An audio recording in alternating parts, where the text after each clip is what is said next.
오래 기다렸던 여러분, 기자 여러분들에게 질문을 받도록 하겠습니다. 누구에게 질문하겠느냐?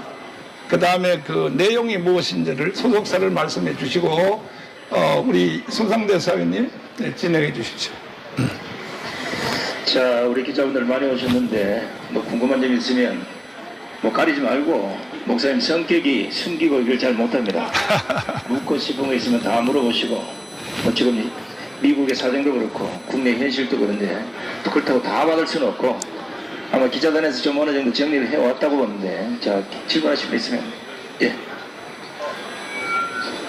소속사를 말씀해 주시오. 이게 지금 해외로 다 송출되기 때문에 소속사도 좀 말씀하시고 이렇게 질문해 주면 고맙겠습니다. 다시 통역해 드릴게요. 크게 말하겠습니다. 네. 사진은 2시간 동안 대행하시느라 네. 여쭤볼 게 소속사부터 말씀. SBS. 네. SBS라고 말씀하시죠. 네, SBS. 이영석 전단이 관련해서 여쭤볼 게 있는데 네. 어쩌다가 좀 임명을 하시게 됐고 이분께서 소문지도 죽어서 난사람을 거부시키는 그런 게 있었는데 그한테 반대가 지시 같은 건 없으십니까? 자, 제가 솔직한 거 아시죠? 잘 몰라요? 이영석 전도사님에 대해서는 제가 그 정확한 인폼을 제가 잘 모르는 이유는 왜냐하면 문재인이가 나를 고발해서 3번 감옥 갔다 왔잖아요. 제가 3번 감옥을 갔다 왔는데 76개 혐의로 나를 고발했어요. 문재인과 좌파단체가. 근데 100% 다 무죄를 받고 나왔습니다. 제가 무죄를 받고 나왔는데 그때 발언했던 내용은 지금 제가 강원에서 발언한 내용에 10배, 100배 이상 제가 강도 높게 했습니다. 왜? 나는 문재인이가 반드시 대한민국을 해체하고 북한에 넘길 것이라고 나는 의심했기 때문에 심지어 내가 욕을 섞어가면서 문재인 너는 간첩이야 이렇게 해서 내가 3번 구속됐는데 100% 다 무죄를 받고 제가 나오게 된 것입니다.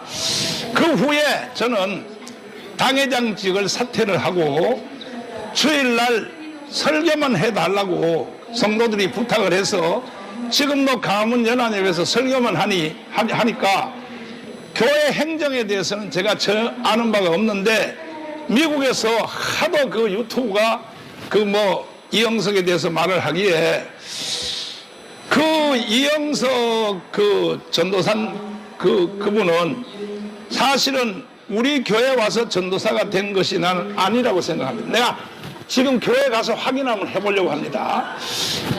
다른 데서 어디 후진신학교 나와서 전도사 된 걸로 알고 있고 우리 교회에 7번 교회를 점령하려고 진압을 할 때에 그때에 사실은 이영석 나는 그때 감옥에 있었어요. 감옥에 있었기 때문에 나는 피할 수 있었는데 그 이영석 전도사님이 거기에 막 불을 붙이는 거 이런 영상을 다 제작해서 뿌려가지고 그러니까 이영석 전도사님은 그래서 깜빵을 갔다 왔죠. 18명이 깜빵 갔습니다. 이영석 전도사님이 만든 영상 때문에 18명이 깜빵 갔어요. 감옥 갔다 지금 거의 다 나왔습니다. 이제 한 2명 빼고는 다 나왔는데 그래서 내가 이 사람이 조심해야겠구나. 왜? 아니 애국운동을 한다고 다 한 게 아니죠. 그래서 내가 이제 감옥 갔다 나온 뒤에도 내가 한 번 딱 만났습니다. 딱 만나서 경고하기를 절대로 마음대로 애국운동 하면 안 된다. 모든 걸 질서에 따라 해야지 하면 안 된다 하고 제가 이 질문에 대한 마지막 대답은 강화문에서 우리가 토요일 국민대회를 끝난 뒤에 여러분들이 더 잘 아시죠. 제가 뭐라 그랬습니까? 애국운동도 좋지만 공덕동으로 탁 가서 윤석열 대통령이 거기에 직접 증언을 온다고 하니 거기에 대해서 항의 집회를 하되 영상 다 있고 여러분 다 들으셨죠. 절대로 불법을 하면 안 된다. 그리고 사전 집회가 신고를 하고 그리고 절대로 저는 이 강화문 애국운동을 사실은 35년 이상을 했지만 실제로 강화문에서 한 것은 7년에 했습니다. 7년. 7년 동안에 사건, 사고가 단 한 건에도 있었습니까? 이것이 저의 신조예요. 제가 이 문재인 대통령이 대한민국을 해체하고 북한으로 넘기려고 한다고 하는 그 이유는 왜 그러냐? 아니, USB 내용을 김정은한테 넘겼다 이 말이야. 그거는 문재인이가 간첩이라는 증거 아닙니까? 그 내용에 대해서 지금도 우리 변호사들이 계속 재판을 하고 있는데 그 재판 내용은 뭐냐? 1심에서 USB 내용을 제출하라고 했어요. 못 내놓는 거예요. 그리고 국가기록보존소한테 물어봤어요. USB 내용이 들어왔느냐? 대통령은 자신의 임기 안에 있었던 대화, 국가 간의 정상 내용 모든 것들을 국가기록보존소에 넘겨야 되는 겁니다. 그리고 30년이 되면 본인은 죽을 수도 있으니까 30년 되면 30년 후에 공개하도록 돼 있어요. 미국도 마찬가지예요. 광주 사태 사건을 지금 밝히고 있잖아요. 미국이. 그런데 국가기록보존소장한테 우리가 청구를 했습니다. USB가 안 들어왔다는 거야. 이거 하나만 가지고도 문재인은 처벌받아야 되는 겁니다. 왜 넣지 못합니까? 그래서 우리가 소송을 시작했어요. 왜 못 넣느냐 했더니 지금은 이제 정부가 윤석열 정부로 바뀌었기 때문에 1심 재판부가 이제 그 제출하라고 해서 똑같이 제가 재판할 때 하고 똑같이 USB를 제출해야 하니까 못 하는 거야. 우리 윤석열 정부의 통일부 장관도 못 하는 거야. 그래서 왜 못하냐 했더니 국가 기밀 사항이 너무 심각하므로 이것을 일반 국민이 알면 안 된다 이거야. 그러면 국가 기밀 사항이 너무 심각한 내용을 김정은한테 주면 돼요? 그래서 나는 문재인은 간첩이라는 거야. 그것도 정상회담을 할 때에 배석자도 없이 도보다리에서 둘이 소곤소곤 하면서 넘겨준 거 봤죠? 이거는 있을 수가 없는 내용입니다. 그래서 1심에서 우리가 이겼고 그 다음에 2심에서도 이겼습니다. 2심에서도 왜? USB를 제출 못하니까 판사들 3명이 좋다 못하면 우리가 직접 3명이 보러 가겠다. 통일부 갔어요. 1심에 판사 3명이 갔습니다. 1심도 2심도 갔습니다. 왜 제출 못하니까 윤석열 정부의 통일부인데도 제출을 못하는 거야. 너무 충격이 크다 이거야. 그래서 판사 3명이 1심에도 갔고 2심 재판부도 갔습니다. 갔다 와서 판결하기를 뭐라 그러냐. 2심에서 결론 났습니다. 이것은 국민이 알면 큰일 날 내용이다. 그런데 이미 대전지방법원에서 판결한 내용이 하나 있습니다. 뭐냐? 거기에 우리 보고는 원자력 발전소를 하지 말라고 했으면서 원자력 발전소 설계도가 그 안에 있다는 것을 이미 벌써 대전지방에서 판결 난 것입니다. 그러면 이 문재인은 이게 정신이 좀 나간 사람이지 아니면 간첩이니 둘 중에 하나다 이거죠. 그래 안 그래요?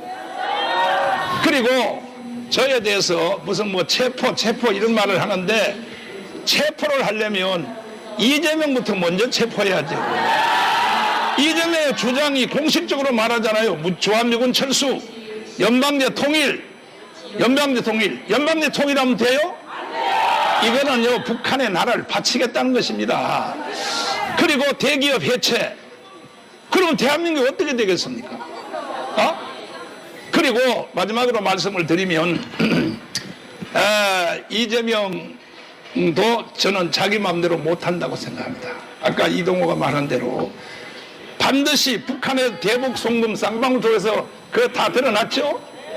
다 드러났습니다. 그래서 북한에 시킨 대로 안 하면 아니 누가 김일성, 김정은, 김정일을 폄훼하지 말라 본정신으로 누가 그런 말을 하겠습니까? 그러니까 그 김민석 그 원내대표 정나훈을 체포한다고 내가 저 미국에서 저 방송을 보니까 정나훈 체포해야 된다. 인터폴에 신청하여 한번 해보세요. 한번 해보시라고. 저는요, 법을 어긴 것이 한 번도 없습니다. 자, 다음 질문 있으면 또 해주시고. 아니, 제가 이제 그 이영석 전도사와 관계해서는 저희들이 미국에 있을 때 이미 저희 교회 측에서 보도자료나 성명서를 다 이제 발표한 걸로 알고 있습니다. 아마 일요일날 강화문 예배를 보신지 모르겠는데 저희 교회 성도만 수십만 명이고 전도사가 수천 명이고 목사가 수백 명인데 그걸 전체 다를 개개인적으로 다 알 수 있는 건 아마 목사님 힘들 거라고 보고요.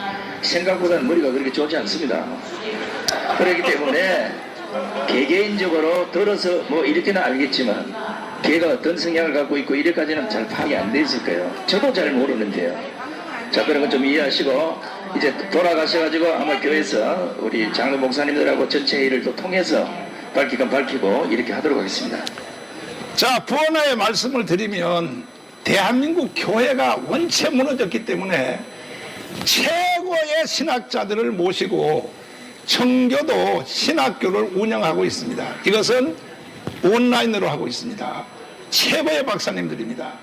그래서 거기 신학교에 등록하면 일반 신학교도 마찬가지예요. 등록하면 바로 전도사입니다. 등록하면. 그래서 내가 미국에서 알기로 이영석 전사는 다른 데서 전사가 돼서 왔지만 아마 청교도 신학도 또 한 것으로 이렇게 내가 느껴지는데 이 자세한 행정인 내용은 내가 교회 가서 조사를 해보고 여러분에게 명쾌하게 말씀을 드리겠습니다. 다음 질문. 자, 시간상 뭐 다 받을 수는 아마 풀로 오신 것 같은데 기사 풀로 할 수 있습니까? 아니 조정으로 그러면 하나 좀 질문하신다니.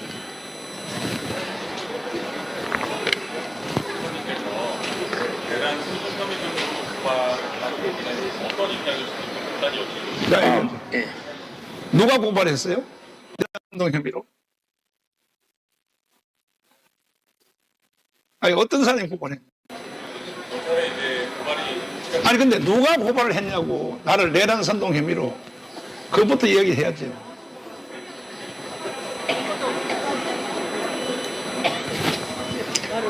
제가 미리 가르쳐 드릴게. 기장 측 목사들이 나를 내란 선동 혐의로 고발했죠.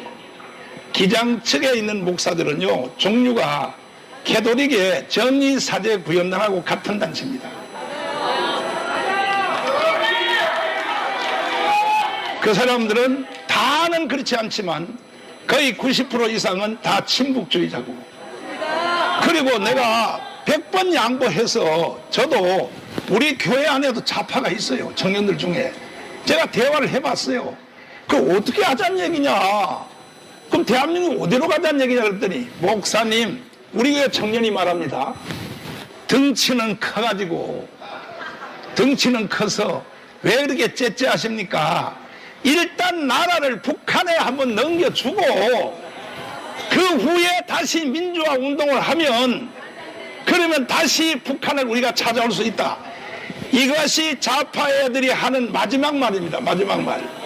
그러면 여러분에게 물어보겠습니다. 일단은 북한에게 넘겨주고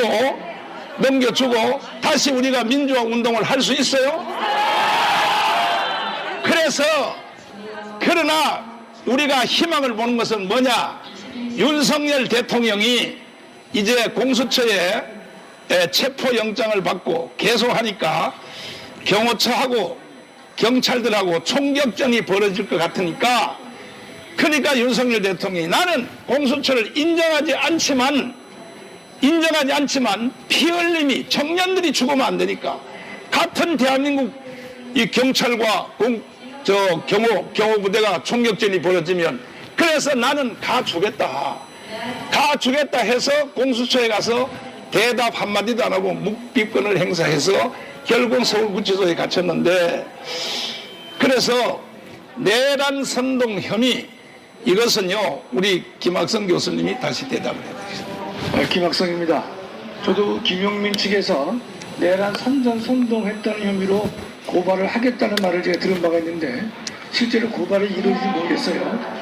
그러나 정리를 해드리면 대통령의 비상계엄은 결코 내란이 아니지만 만에 하나 내란 혐의가 있다 하더라도 비상계엄이 해제가 되면 내란은 다 끝난 겁니다.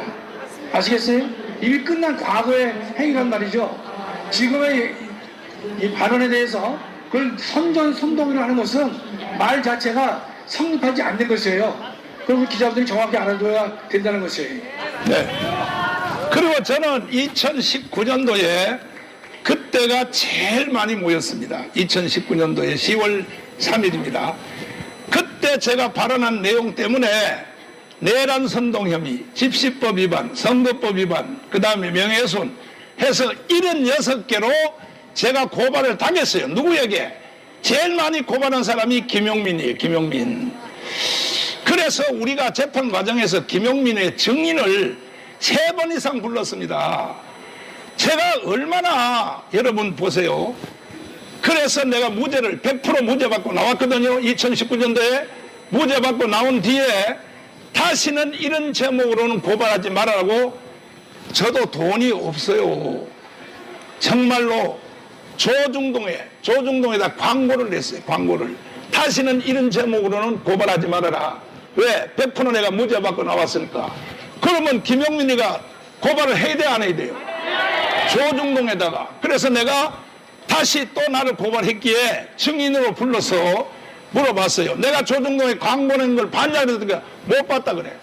아니, 모니터 내용을 30명을 데리고 있으면서 그걸 못 봤다. 거짓말 하는 거예요. 그래서 내란 선동 아니라 무슨 국가 전복 백날 떠들어 보세요. 저는요, 절대로 법을 어기지 않습니다. 마지막 한 가지 말씀드리는 것은 뭐냐. 제가 청와대에서부터 애국운동을 시작할 때에 저는 그때 죽으려고 했습니다. 10하루를 굶었습니다. 물도 안 먹고. 왜? 이런 더러운 나라에 난 살지 않겠다는 거야. 그래서 다시 투쟁을 하는데 나중에 목사님들이 와서 우리가 대신 돌아가면서 해줄 테니 제발 밥 먹으라고. 정말 우리가 죽어버리면 누가 애국운동 하냐. 그래서 내가 10하루째 밥을 먹었는데 그 후에 그 애국자들 중에서 특별히 UDT, 그 다음에 또 뭐 북파공작원 이런 사람들이 와서 얼마나 저한테 책망을 하는지. 아니 뭐라고 목사님이 말이야 이렇게 막 광문에서 애국운동을 하냐고. 그럴 거 없다 이거야. 자기가 딱 들어가서 총 가지고 들어가서 그리고 경호원들 할 수 없이 희생돼야 된다는 거예요. 경호원 10명 가까이는 죽이고 그리고 문재인 죽이고 자기도 자살해 죽겠다. 300명 가까이가 왔는데 내가 그걸 말리는 것이 강화문 운동하는 것보다가 더 어려웠어요. 사실은 그들을 설득해서 만나는 것이. 지금도 저한테 문자 메시지가 하루에 30번 더 와요. 자기는 죽을 준비가 돼 있으니 저거요, 저 주사파, 그 다음에 또 무슨 정치인들 중에 자기는 다 죽이고 자기도 자살해 죽겠다. 지금도 제가 그들을 말리는 것이 강화문 운동하는 것보다 더 힘들어요. 그러니까 문재인하고 이재명은요, 나한테 감사해야 돼요. 왜? 내가 절대로 그러면 안 된다 이거야. 그래서 결국은 우리가 법적으로 선거제도를 통하여 윤석열을 당선시켰잖아요. 만약에 그때 해버렸으면요, 노무현 같은 현상이 일어나 버려요. 만약에 문재인이 죽어봐요. 부활해버려요, 부활. 절대 그렇게 하면 안 되는 것입니다. 이해되십니까? 자, 지금 시간이 한 8시 돼 가는